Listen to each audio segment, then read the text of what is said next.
Hello, friends, and happy fall. Today, we're joined by Shawna Stewart, VP of People Operations at Railz. At Vestigo, we've been incredibly impressed by the way she's taking continuous cultural improvement to the company since joining.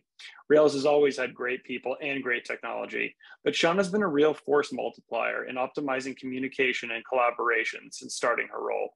We're delighted to have her with us today to talk about building culture at startups. So without further ado, let's get to my chat with Shawna. Shawna, lovely to see you, and thanks for being with us today. Thanks for having me on. Now, I suspect some of our viewers, well, probably most of our viewers will be familiar with Railz, but I believe you're a new face to a lot of our subscribers. So if you wouldn't mind sharing a little bit about your background and what you do at Railz, that'd be fabulous. Yeah, so I've been with Railz for almost 8 months now. It feels like time is flying, and it is.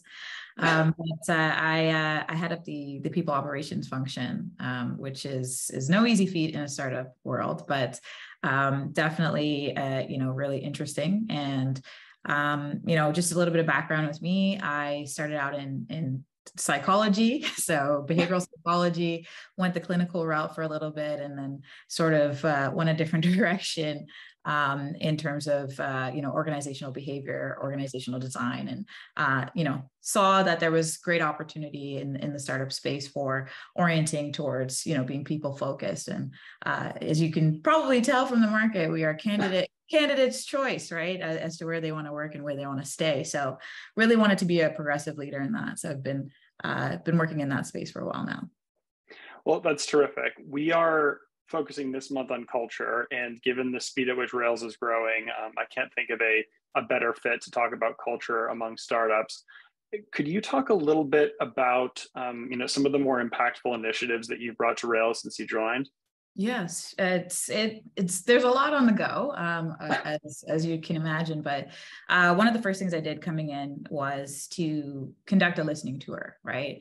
There wasn't a people operations function prior to me joining. So I could have a feeling there was going to be some gaps or areas that, we could definitely improve upon to ensure people were growing the way that they felt they needed to. And so the listening tour was really two components. It was, a needs analysis. So finding out what people are working on right now, if they have any blockers, what barriers are in their way for more of the operation side, and then also a stay interview. So I combined the two and really just tried to understand what makes you want to work here and what would make you want to stay here, right? And trying to identify if there's any gaps in that. And so one of the things that I really, pulled out of that I wanted to really, put some work behind right away was performance drivers and understanding, how do I know if I'm doing well? How do I know if I'm not doing well, right? And that's something that's important to anyone who works anywhere, right? So I brought in the KPI model, three stages, obviously looking at the corporate metrics, which every organization needs to look at, but then also looking at, what is it from a team perspective that needs to happen in order to identify if we actually are moving in the right direction or not.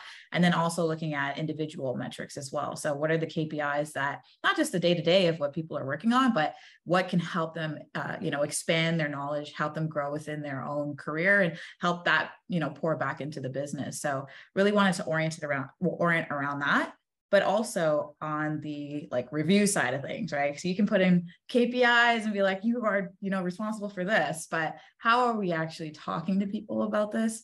What's the qualitative component that can make it humanized?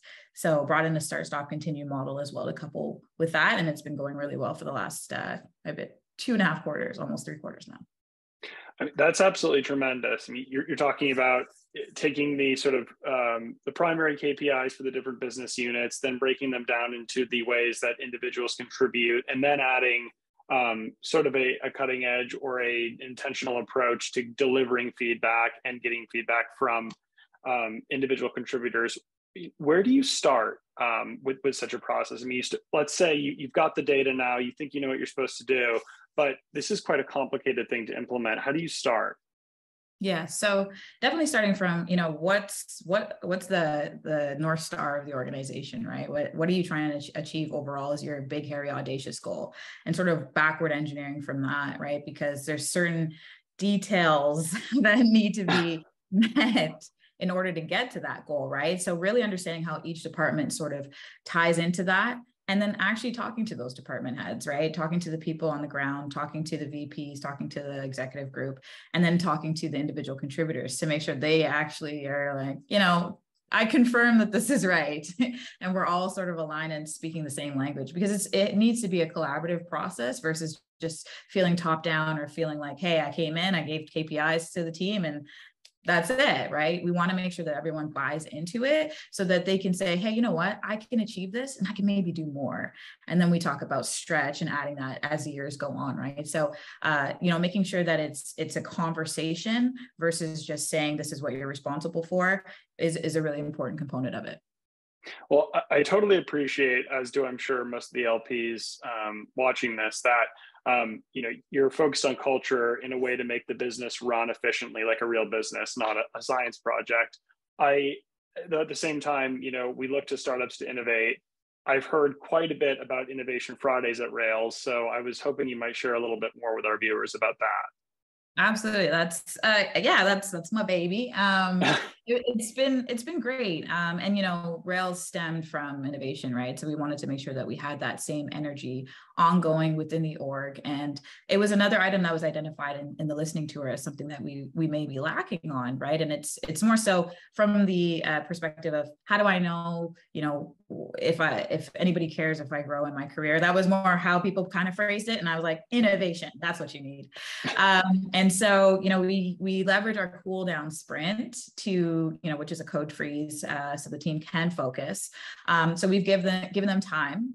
And we've also given them, a platform where they can decide what they want to do for the day, right? So they can opt into something with a little bit more parameters, like a hack day, right? And 2 of our winning hacks, which the entire company votes on, 2 of our winning hacks actually ended up on the roadmap, which is pretty interesting. But they can do content club where they get to learn about, industry, insights, or understand what's going on, in DaaS, or what's going on with, Rails in general and how that coincides with other fintechs. And then they can also do, Railz Academy, where maybe they're working on something that they think is really interesting. They want to share with the organization. We help them get there during Innovation Friday. We set up their platform to perform that in a later date. And then lastly, a personal project. So for those people who actually have an idea as to what they want to focus on, they're like, I know what project I want to do. I always knew it.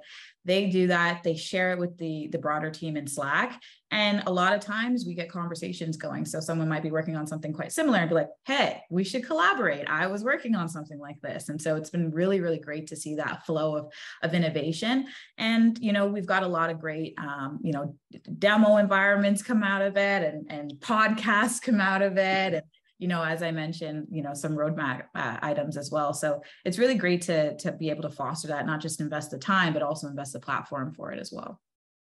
Well, fantastic. I mean, it's clear that you have a lot going on and a lot to do, so I don't want to take up any more of your time.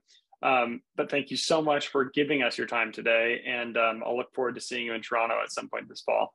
All right. Sounds good. Good to see you. All right. Thanks. Bye. Thank you. Bye.